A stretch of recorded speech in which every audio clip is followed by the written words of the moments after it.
Bakunzi ba Salocom TV1 kaze mu kiganiro Rhapsodie de Réalités muzokwama mukurikirana ku munsi ku mbuga zose za Salocom TV1.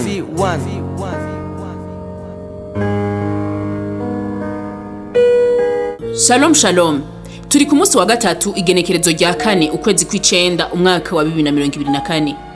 Kaze mu kiganiro Rhapsodie de Réalités cy'uyu munsi mushikirizwa na Berize Nshimirimana. Imbere ko twinjira mu kiganiro ndabibutse yuko ikiganiro Rhapsodie de Réalités kigizwe n'ibice bitatu: ijambo ry'umunsi, ijambo ry'Imana biri kumwe n'insiguro, igice ca gatatu ni isengesho no kwakira umwami Yesu Kristo nk'umwami n'umukiza. Kaze mu kiganiro cy'uyu munsi. Ijambo ry'umunsi rivuga ngo ni intambara nziza.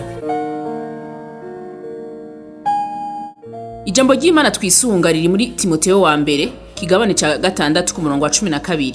Haravuga ngo wamugwana intambara nziza yo kwizera ucakire ubugingo budashira ubwo wahamagariwe ukabwaturira ukwatura kwiza mu maso y'ivyabona byinshi.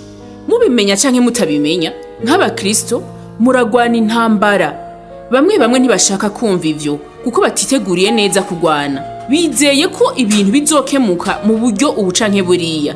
Oya nyabuna mutegerezwa kugwana. Kubera iki? Kubera ko hari umugwanizi akora ibishoboka vyose kugira ngo ivyawe bigende nabi bishobore kuyangara.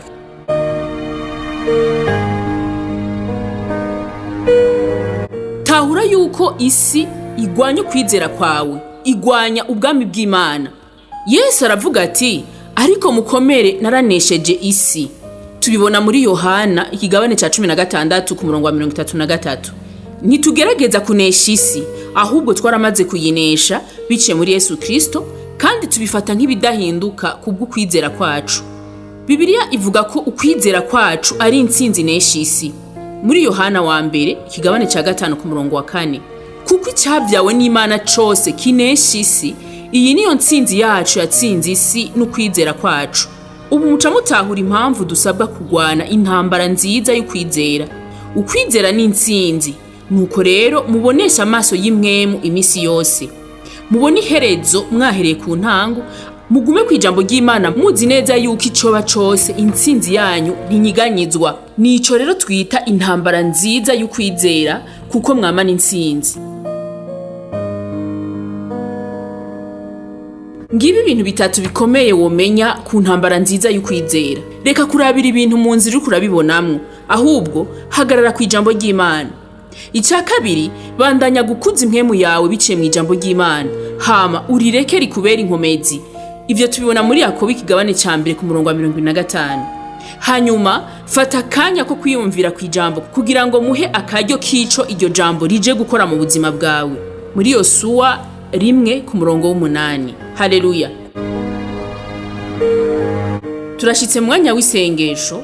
Data, ndagushimiye ku ntsinzi wampaye muri Kristo Yesu.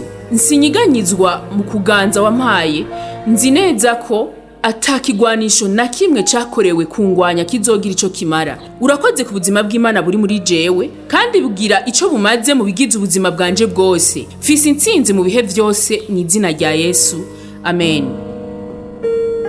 Reka turangirize ikiganiro cacu ku isengesho ryo kwakira umwami Yesu Kristo nk'umwami n'umukiza. Mwami Imana, ndizera n'umutima wanje ko Yesu Kristo ari umwana w'Imana.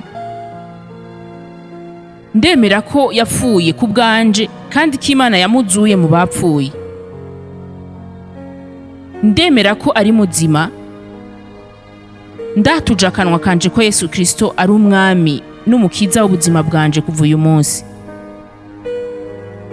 Urakoze mwami wanje Yesu gukiza umushaha wanje. Ubu ncitse icaremwe gisha. Turagukeje ubu ncitse icaremwe gisha. Hari ico baza kugira ngo ushobore kubandanya ukura mu buzima ru Kristo, hamagara kuri 61 40 ubusa 14. Murakoze naho ku munsi wejo mugira umunsi mwiza.